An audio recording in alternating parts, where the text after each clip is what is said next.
sa Kirom sam imao sreće da igram u Mađarskoj, u Vespremu, pa onda u Atletico u Madridu. Pa čuj, jedan od retkih igrača koji, ja mislim da mogu da spomenim sa Stefanssonom, jer ja mislim da za reprezentaciju isto važnost ima kao što je Stefansson vodio islandsku reprezentaciju.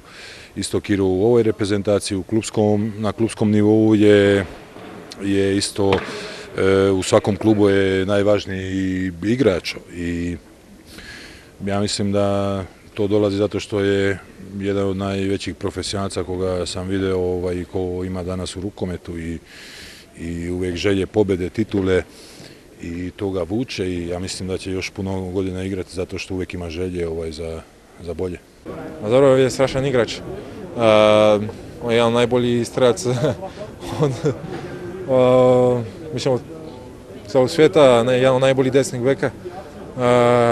Odlično igra u Atletico isto i on je